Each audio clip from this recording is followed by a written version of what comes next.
Decreto-Lei nº 4.657, de 4 de setembro de 1942. Lei de Introdução às Normas do Direito Brasileiro. Salvo disposição contrária, a lei começa a vigorar em todo o país 45 dias depois de oficialmente publicada.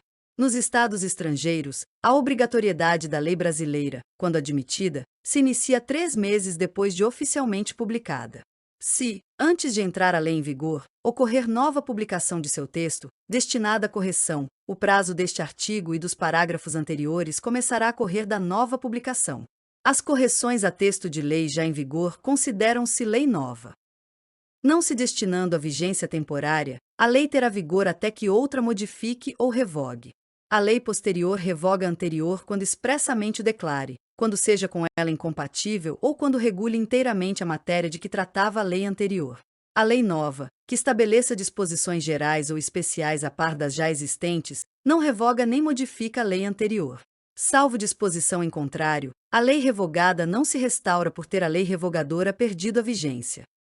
Ninguém se escusa de cumprir a lei, alegando que não a conhece. Quando a lei for omissa, o juiz decidirá o caso de acordo com a analogia, os costumes e os princípios gerais de direito. Na aplicação da lei, o juiz atenderá aos fins sociais a que ela se dirige e às exigências do bem comum. A lei em vigor terá efeito imediato geral, respeitados o ato jurídico perfeito, o direito adquirido e a coisa julgada.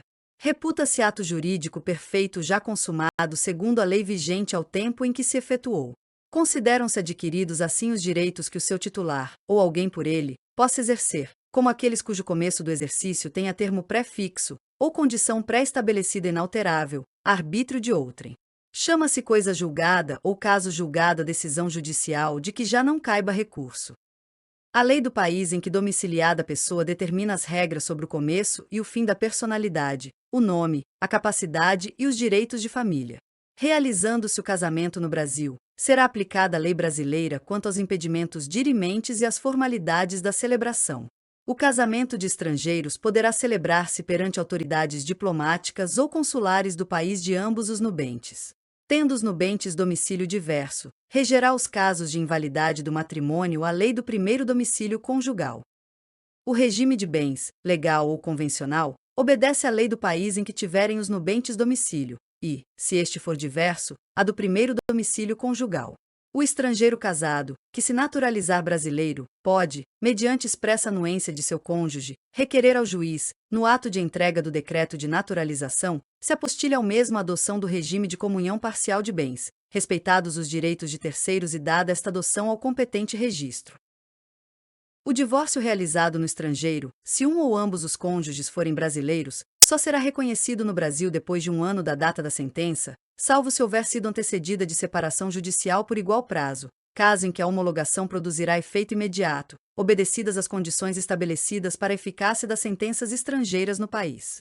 O Superior Tribunal de Justiça, na forma de seu regimento interno, poderá reexaminar, a requerimento do interessado, decisões já proferidas em pedidos de homologação de sentenças estrangeiras de divórcio de brasileiros, a fim de que passem a produzir todos os efeitos legais. Salvo caso de abandono, o domicílio do chefe da família estende-se ao outro cônjuge e aos filhos não emancipados, e o do tutor ou curador aos incapazes sob sua guarda. Quando a pessoa não tiver domicílio, considerar-se domiciliada no lugar de sua residência ou naquele em que se encontre. Para qualificar os bens e regular as relações a eles concernentes, aplicar-se a lei do país em que estiverem situados. Aplicar-se a lei do país em que for domiciliado o proprietário, quanto aos bens móveis que ele trouxer ou se destinarem a transporte para outros lugares. O penhor regula-se pela lei do domicílio que tiver a pessoa, em cuja posse se encontra a coisa apenhada. Para qualificar e reger as obrigações, aplicar-se a lei do país em que se constituírem. Destinando-se a obrigação a ser executada no Brasil e dependendo de forma essencial, será esta observada, admitidas as peculiaridades da lei estrangeira quanto aos requisitos extrínsecos do ato. A obrigação resultante do contrato reputa-se constituída no lugar em que residir o proponente. A sucessão por morte ou por ausência obedece à lei do país em que domiciliado o defunto ou o desaparecido, qualquer que seja a natureza e a situação dos bens. A sucessão de bens de estrangeiros, situados no país, será regulada pela lei brasileira em benefício do cônjuge ou dos filhos brasileiros, ou de quem os represente, sempre que não lhe seja mais favorável a lei pessoal do de cujos. A lei do domicílio do herdeiro ou legatário regula a capacidade para suceder. As organizações destinadas a fins de interesse coletivo, como as sociedades e as fundações, obedecem à lei do Estado em que se constituírem. Não poderão, entretanto, ter no Brasil filiais, agências ou estabelecimentos antes de serem os atos constitutivos aprovados pelo governo brasileiro, ficando sujeitas à lei brasileira. Os governos estrangeiros, bem como as organizações de qualquer natureza, que eles tenham constituído, dirijam ou hajam investido de funções públicas, não poderão adquirir no Brasil bens imóveis ou susceptíveis de desapropriação. Os governos estrangeiros podem adquirir a propriedade dos prédios necessários à sede dos representantes diplomáticos ou dos agentes consulares. É competente a autoridade judiciária brasileira, quando for o réu domiciliado no Brasil ou aqui tiver de ser cumprida a obrigação. Só a autoridade judiciária brasileira compete conhecer das ações relativas a imóveis situados no Brasil. A autoridade judiciária brasileira cumprirá, concedido o exequatur segundo a forma estabelecida pela lei brasileira, as diligências deprecadas por autoridade estrangeira competente, observando a lei desta, quanto ao objeto das diligências. A prova dos fatos ocorridos em país estrangeiro rege-se pela lei que nele vigorar, quanto ao ônus e aos meios de produzir-se, não admitindo os tribunais brasileiros provas que a lei brasileira desconheça. Não conhecendo a lei estrangeira, poderá o juiz exigir de quem a invoca a prova do texto e da vigência. Será executada no Brasil a sentença proferida no estrangeiro, que reúna os seguintes requisitos: haver sido proferida por juiz competente, terem sido as partes citadas ou haver-se legalmente verificado revelia, ter passado em julgado e estar revestida das formalidades necessárias para execução no lugar em que foi proferida, estar traduzida por intérprete autorizado, ter sido homologada pelo Supremo Tribunal Federal. Quando, nos termos dos artigos precedentes, se houver de aplicar a lei estrangeira, ter-se em vista a disposição desta, sem considerar-se qualquer remissão por ela feita a outra lei. As leis, atos e sentenças de outro país, bem como quaisquer declarações de vontade, não terão eficácia no Brasil, quando ofenderem a soberania nacional, a ordem pública e os bons costumes.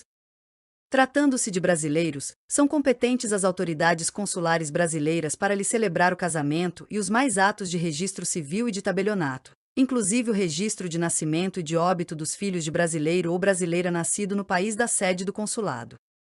As autoridades consulares brasileiras também poderão celebrar a separação consensual e o divórcio consensual de brasileiros, não havendo filhos menores ou incapazes do casal e observados os requisitos legais quanto aos prazos, devendo constar da respectiva escritura pública as disposições relativas à descrição e à partilha dos bens comuns e à pensão alimentícia e ainda, ao acordo quanto à retomada pelo cônjuge de seu nome de solteiro ou à manutenção do nome adotado quando se deu o casamento. É indispensável a assistência de advogado, devidamente constituído, que se dará mediante a subscrição de petição, juntamente com ambas as partes, ou com apenas uma delas, caso a outra constitua advogado próprio, não se fazendo necessário que a assinatura do advogado conste da escritura pública.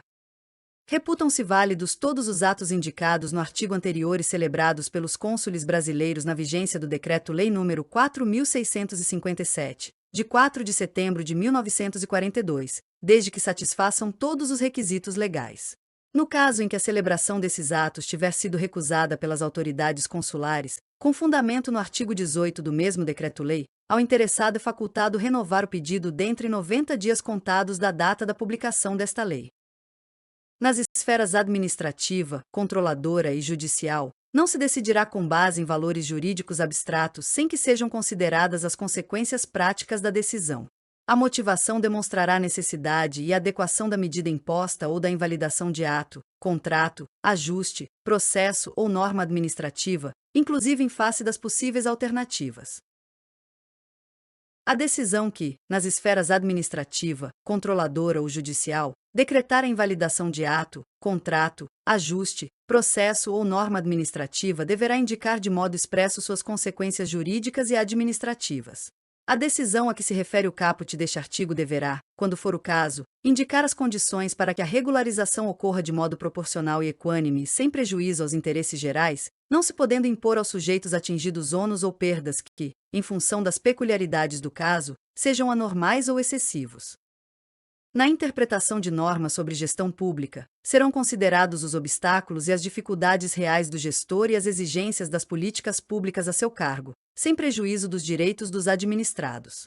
Em decisão sobre regularidade de conduta ou validade de ato, contrato, ajuste, processo ou norma administrativa, serão consideradas as circunstâncias práticas que houverem imposto, limitado ou condicionado a ação do agente.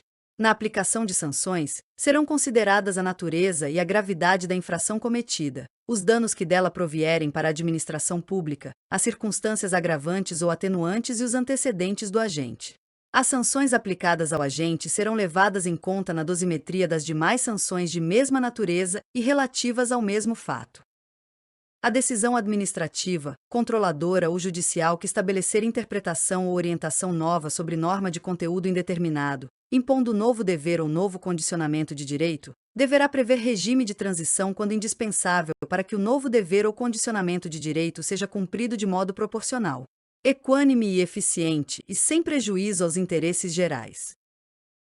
A revisão, nas esferas administrativa, controladora ou judicial, quanto à validade de ato, contrato, ajuste, processo ou norma administrativa cuja produção já se houver completado levará em conta as orientações gerais da época, sendo vedado que, com base em mudança posterior de orientação geral, se declarem inválidas situações plenamente constituídas. Consideram-se orientações gerais as interpretações e especificações contidas em atos públicos de caráter geral ou em jurisprudência judicial ou administrativa majoritária, e ainda as adotadas por prática administrativa reiterada e de amplo conhecimento público. Para eliminar irregularidade, incerteza jurídica ou situação contenciosa na aplicação do direito público, inclusive no caso de expedição de licença, a autoridade administrativa poderá, após oitiva do órgão jurídico e, quando for o caso, após realização de consulta pública e presentes razões de relevante interesse geral, celebrar compromisso com os interessados. Observada a legislação aplicável, o qual só produzirá efeitos a partir de sua publicação oficial. O compromisso referido no caput deste artigo, buscará solução jurídica proporcional, equânime, eficiente e compatível com os interesses gerais. Não poderá conferir desoneração permanente de dever ou condicionamento de direito reconhecido por orientação geral. Deverá prever com clareza as obrigações das partes, o prazo para seu cumprimento e as sanções aplicáveis em caso de descumprimento. A decisão do processo, nas esferas administrativa, controladora ou judicial, poderá impor compensação por benefícios indevidos ou prejuízos anormais ou injustos resultantes do processo ou da conduta dos envolvidos. A decisão sobre a compensação será motivada, ouvidas previamente as partes sobre seu cabimento, sua forma e, se for o caso, seu valor. Para prevenir ou regular a compensação, poderá ser celebrado compromisso processual entre os envolvidos. O agente público responderá pessoalmente por suas decisões ou opiniões técnicas em caso de dolo ou erro grosseiro. Em qualquer órgão ou poder, a edição de atos normativos por autoridade administrativa, salvos de mera organização interna, poderá ser precedida de consulta pública para manifestação de interessados, preferencialmente por meio eletrônico, a qual será considerada na decisão. A convocação conterá a minuta do ato normativo e fixará o prazo e demais condições da consulta pública, observadas as normas legais e regulamentares específicas, se houver. As autoridades públicas devem atuar para aumentar a segurança jurídica na aplicação das normas, inclusive por meio de regulamentos, súmulas administrativas e respostas a consultas. Os instrumentos previstos no caput deste artigo terão caráter vinculante em relação ao órgão ou entidade a que se destinam, até ulterior revisão.